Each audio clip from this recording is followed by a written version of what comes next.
Welcome dear student. এখন আমরা part 2 নিয়ে আলোচনা করব। এর আগে আমরা পার্ট 1টি কমপ্লিট করে নিয়েছি।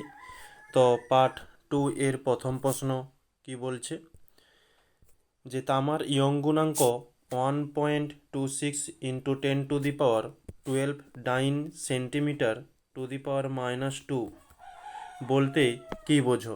তো এই যে অ্যান্সারটি রয়েছে। নেক্সট, পরবর্তীতে রাদারফোর্ডের পরমাণু মডেলের দুটি ত্রুটির উল্লেখ করো। এই যে দুটি ত্রুটি একসাথেই এখানে তুলে ধরা হয়েছে। নেক্সট, পরবর্তী এখানে একটি প্রমাণ করতে বলছে। তো এখানে বলছে এক্স এবং ওয়াই পরস্পরের মধ্যে আইসোটোপ এবং এ ও বি পরস্পরের মধ্যে আইসোবার। তো এখানে এ এবং বি এর কোনো প্রয়োজন নেই। তো আমরা এই আইসোটোপ দিয়েই এটি প্রমাণ করতে পারবো। তো আমরা এখানে লিখতে পারি যে এক্স যার ভর সংখ্যা সি এবং কমাঙ্ক এ ও ওয়াই যার ভর সংখ্যা ডি এবং কমাঙ্ক বি পরস্পরের মধ্যে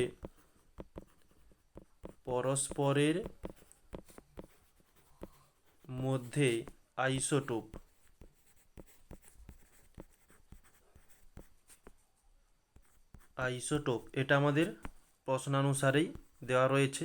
তো এখান থেকে লিখতে পারি অর্থাৎ এদের পরমাণু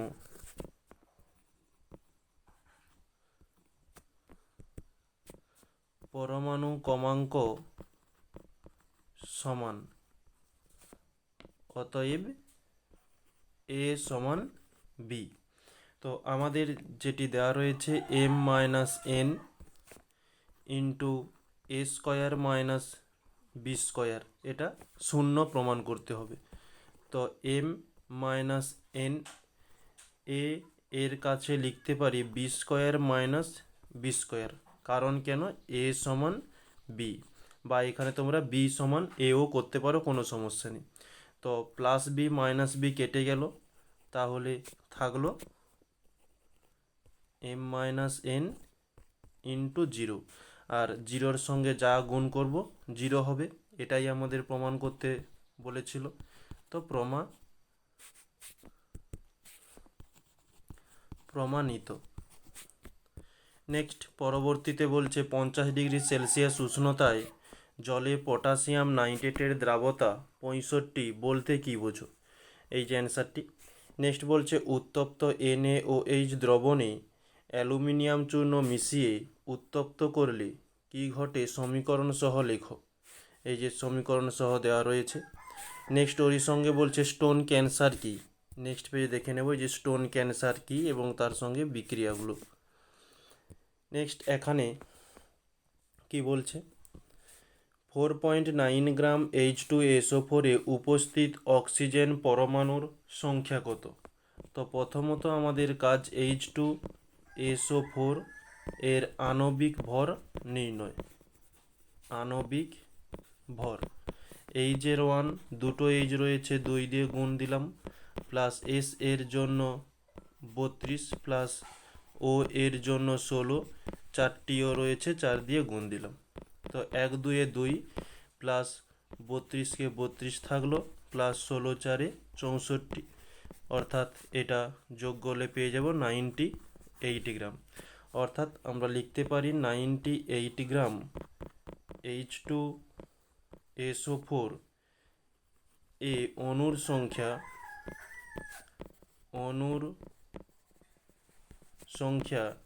6.022 ইন্টু 10⁻23। তো এখানে দেওয়া রয়েছে 4.9 গ্রাম H2SO4 এ অণুর সংখ্যা 6.022 ইন্টু 10⁻23 বাই 98 ইন্টু 4.9। তো পয়েন্ট উঠে গেলে নিচে একটা 10 আসবে। 49 2 দিলে 98 হচ্ছে। তো 2 দিয়ে এখানে কাটলে 2 3 6 দশমিক 2 0 0, 2 1 2, 2 1 2, অর্থাৎ এখানে যে 10 রয়েছে এই 10⁻23কে কেটে আমরা 10⁻22 করতে পারি। অর্থাৎ আমরা লিখতে পারি 3.011 ইন্টু 10⁻22। তো নেক্সট পরবর্তী স্লাইডে যেটা আমরা করতে পারি যে একটি H2SO4 অণুতে 4টি অক্সিজেন পরমাণু আছে। তাহলে আমরা সেখানে নির্ণয় করেছিলাম কয়টি অণু, 3.011 ইন্টু 10⁻22 টি H2SO4 অণুতে 4/1 ইন্টু 3.011 ইন্টু 10⁻22। তো 10⁻22 থাকলো ইন্টু এটা 4 দিয়ে গুণ করলে 4 একে 4, 4 একে 4, 4 শূন্য শূন্য হচ্ছে 0.4312। তাহলে এতটি অক্সিজেন পরমাণু আছে। এই হচ্ছে আমাদের অ্যান্সার। পরবর্তী প্রশ্ন বলছে আংশিক পাতন প্রক্রিয়ায় ব্যবহৃত পাতন স্তম্ভের কাজ কি? এই যে এখানে অ্যান্সারটি রয়েছে। নেক্সট অ্যালগাল ব্লুম ও ইউট্রোফিকেশান কাকে বলে? এই যে অ্যালগাল ব্লুম বা শৈবাল ব্লুম বলা হয়ে থাকে, ইউট্রোফিকেশান এখানে তুলে ধরা হলো। নেক্সট ওর সঙ্গে বলছে পানীয় জলে উপস্থিত ফ্লোরাইডের নিরাপদ মাত্রা কত হয়ে থাকে? সেটা হবে 0.6 ml/লিটার। এটি হচ্ছে WHO এর মতানুসারে। ওর সঙ্গে বলা হচ্ছে নকনি সিন্ড্রোম কি? এই যে নকনি সিন্ড্রোম। নেক্সট পরে বলছে খর জলে সাবান ঘষলে সহজে ফেনা উৎপন্ন হয় না কেন? এই যে 1 নম্বর এবং 2 নম্বর পয়েন্ট লিখে দিও। নেক্সট বলছে সেঁক দেওয়ার পাত্রে তরল হিসেবে জল নেওয়া হয় কেন? এই যে অ্যান্সারটি। পরবর্তী প্রশ্ন এখানে একটি ম্যাথ হিসাবে কিছু বলছে, কি দেখে নেব একটু। 0°C উষ্ণতায় 2 কেজি বরফকে গলাতে কত পরিমাণ তাপের প্রয়োজন? তো H সমান ml এই সমীকরণটি ব্যবহার করব। এখানে H সমান জিজ্ঞাসা চিহ্ন বলেছে, m সমান বলেছে 2 কেজি এবং এখানে L এর মান হয়ে যাবে কেজি, যেহেতু SI একক তাহলে এই লিন তাপ বা মানে L এর SI এককটি আমরা এখানে ব্যবহার করব 3.36 ইন্টু 10⁵ জুল পার কেজি। তো M এর মান 2 কেজি ইন্টু L এর মান রয়েছে 3.36 into 10⁵ joule per KG.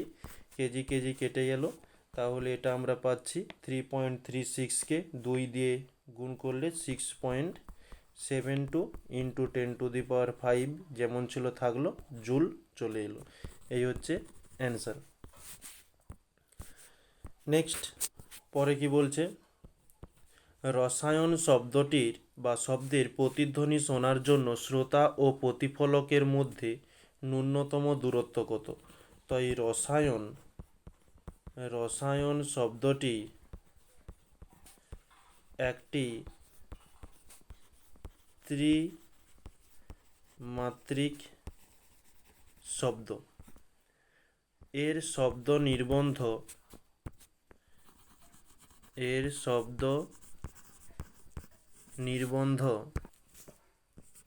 3/5 second. তো এখানে আমাদের শব্দের বেগ v সমান দেওয়া রয়েছে 340 এবং দূরত্ব d সমান জিজ্ঞাসা চিহ্ন।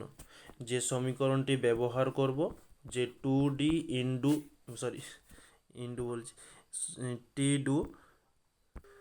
d2 বা আমরা হচ্ছে 2d বলতে পারি ইকুয়াল, এটি হচ্ছে v এর মান 340 ইন্টু শব্দ নির্বন্ধ 3/5।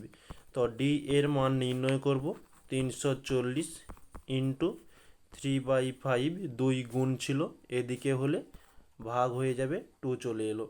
5 দিয়ে দিলে 5 6 30, 5 8 40, 2 দিয়ে দিলে 2 3 6, 2 4 8, তাহলে 34 ইন্টু 3 হচ্ছে তো 4 3 12 2 হাতে থাকলো 1, 3 3 9 10 অর্থাৎ 102 মিটার। এটি হচ্ছে অ্যান্সার।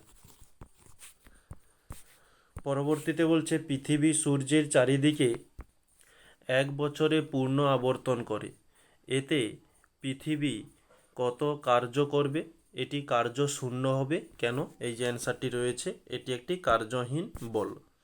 নেক্সট, বস্তুর ভর m, গতিশক্তি e, ভরবেগ p। প্রমাণ করো বস্তুর ভরবেগ p সমান √2mE। এই যে এখানে প্রমাণটি রয়েছে।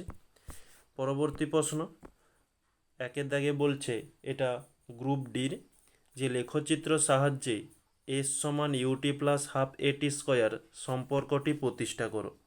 এই যে সম্পর্কটি এখানে প্রতিষ্ঠা করা হয়েছে। নেক্সট, নিউটনের তৃতীয় গতিসূত্র থেকে রৈখিক ভরবেগের সংরক্ষণ সূত্রটি প্রমাণ করো। খুব অল্প স্বল্পর মধ্যেই দেওয়া হলো। নেক্সট, পরে আর্কিমিডিসের নীতিটি বিবৃতি করো। এই যে আর্কিমিডিসের নীতি, তারই সঙ্গে বলছে হুকের সূত্রটি ব্যাখ্যা করো। এই যে হুকের সূত্র এবং গাণিতিক রূপও তুলে ধরা হয়েছে। নেক্সট, এখানে একটি ম্যাথামেটিক্যাল প্রবলেম দেওয়া রয়েছে।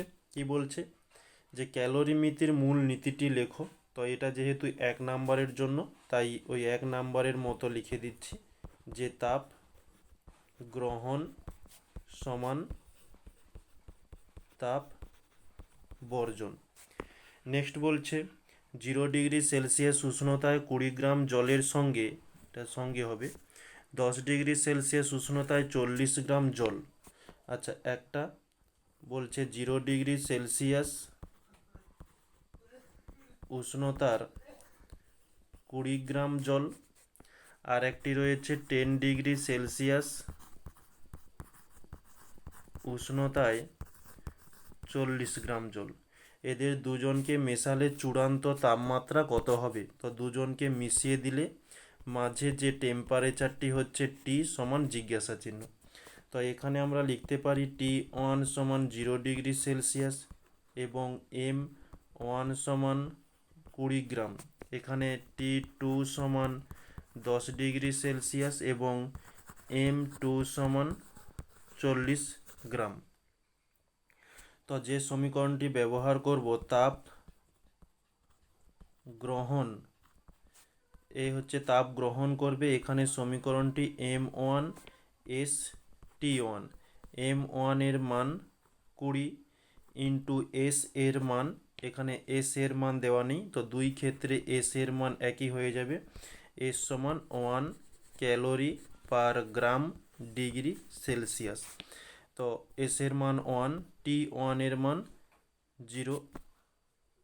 আচ্ছা, এটা T1, তো যে সমীকরণটা লিখেছি এটা হচ্ছে টি মাইনাস T1 হবে, বা আমরা শুধু ডেল টি লিখতে পারি। তো টি এর মান কত? টি এর মান কোনো দেওয়া নেই, তাই আমরা টি করলাম, মাইনাস T1 এর মান রয়েছে 0।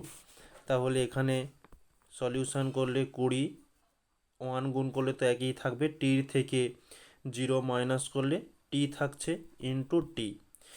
এটা হচ্ছে 0 ডিগ্রি সেলসিয়াস উষ্ণতায় 20 গ্রামের জন্য। এদিকে আবার 10 ডিগ্রি সেলসিয়াস উষ্ণতায় 40 গ্রামের জন্য একই রকম। এটা হচ্ছে তাপ বর্জন করবে। তাপ বর্জন সমান M2 S T2 মাইনাস টি হয়ে যাবে এখানে। তো M2 এর মান 40, S এর মান 1, T2 এর মান 10 মাইনাস টি এর মান কিছু নেই, মানে টি থাকলো। তো এটা ক্যালকুলেশান করলে, তো 40-এর সঙ্গে 10 গুণ করলে 400 মাইনাস 40 টি হচ্ছে। এবারে আমরা যে সমীকরণটি প্রথমেই জেনে এসেছি, এই তাপ গ্রহণ সমান তাপ বর্জন, তাহলে দুটোকে এক করব এখানে, যে তাপ গ্রহণ সমান তাপ বর্জন। তো তাপ গ্রহণ করেছিল কত? 20টি, সমান তাপ বর্জন করেছে 400 ইন্টু 40টি। 1 মিনিট। ওকে, এটি হচ্ছে। তাহলে এটা আবার সলিউশন করব। আচ্ছা, এটা ইনটু করে দিলাম, এখানে রয়েছে মাইনাস, তাহলে এখানে হচ্ছে মাইনাস হবে। তো এই -40কে অপোজিটে নিয়ে এলে +40 হয়ে যাচ্ছে। 20টি প্লাস 40টি সমান 400 যেমন ছিল থাকলো। এটা যোগ করলে আমরা পাচ্ছি 60টি সমান 400। তো টিকে টি থাকলো, 460 গুণ ছিল, এদিকে হলে ভাগ হয়ে যাচ্ছে, 0 0 কেটে গেল, 2 দিয়ে দিলে 2 3 6, 2 2 4 0। তো এটা আর কাটাকাটি যাচ্ছে না, 20কে 3 দিয়ে ভাগ করলে আমরা পেয়ে যাচ্ছি 6.67 এত ডিগ্রি সেলসিয়াস। এই হচ্ছে অ্যান্সার। নেক্সট পরবর্তীতে বলছে অনুদৈর্ঘ্য তরঙ্গ কাকে বলে। এই যে অনুদৈর্ঘ্য তরঙ্গ কাকে বলে দেয়া হয়েছে, উদাহরণ হিসাবে লেখা যেতে পারে যে শব্দ তরঙ্গ। নেক্সট বলছে ম্যাক সংখ্যা কি, এই যে ম্যাক সংখ্যা কি দেওয়া হলো। নেক্সট এখানে একটি ম্যাথমেটিক্যাল প্রবলেম বলছে, একজন ব্যক্তি দুটি সমান্তরাল পাহাড়ের মাঝে দাঁড়িয়ে ফায়ারিং করলেন এবং 2 সেকেন্ড ও 3 সেকেন্ড পরে প্রতিধ্বনি শুনতে পেলেন। বায়ুতে শব্দের বেগ 340 মিটার পার সেকেন্ড স্কয়ার হলে পাহাড় দুটির মধ্যে ব্যবধান কত। তো এরকমই ম্যাথ আমরা আগেও করেছি তোমাদের জন্য, অবশ্যই গুগলে বা ইউটিউবে সার্চ করতে পারো, চলে আসবে। তো এখানেও তোমাদেরকে করিয়ে দিচ্ছি। আমরা ধরি এ ও বি পাহাড়ের মধ্যে পি বিন্দুতে ব্যক্তিটি আছে।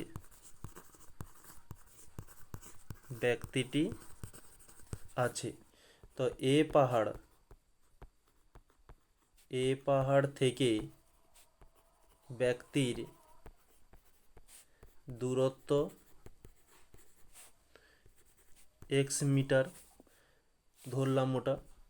বি পাহাড় থেকে ব্যক্তির দূরত্ব y মিটার ধরা হলো। এখন এ পাহাড়ের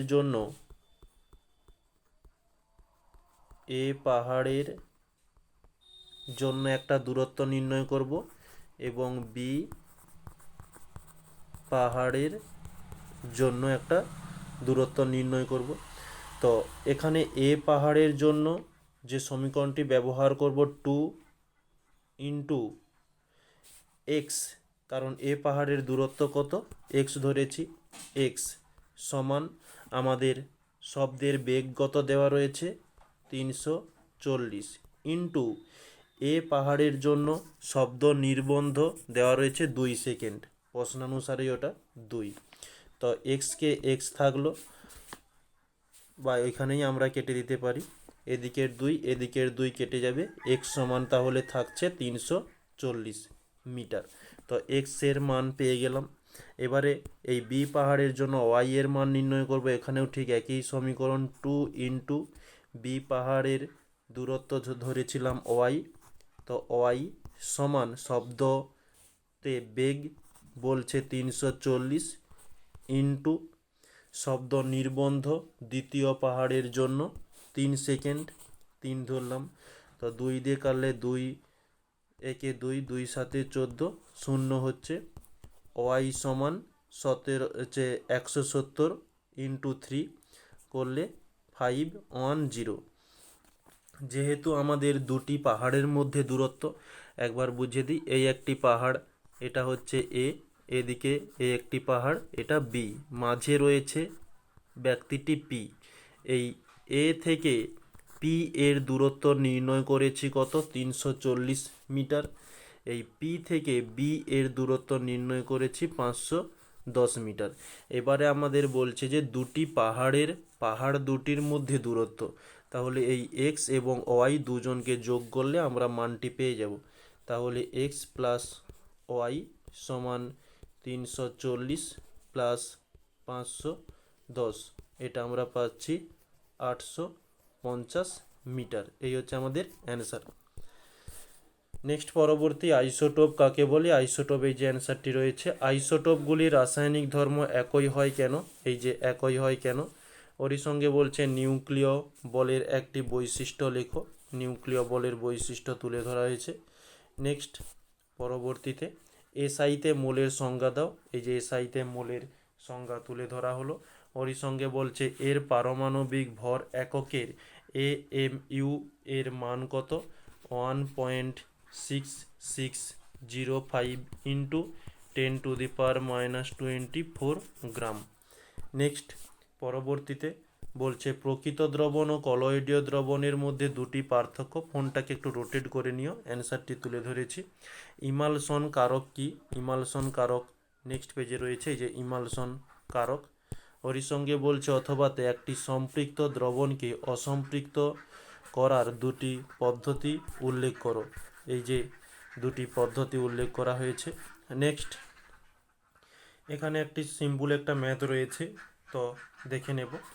বলছে 200 ml দ্রবণে 10 গ্রাম NaOH দ্রবীভূত আছে, দ্রবণটির মাত্রা গ্রাম লিটার ইনভার্স এককে নির্ণয় করো। তো আমাদের প্রশ্নে যেটা দেওয়া রয়েছে একবার তুলে নেব। 200 ml দ্রবণে 10 গ্রাম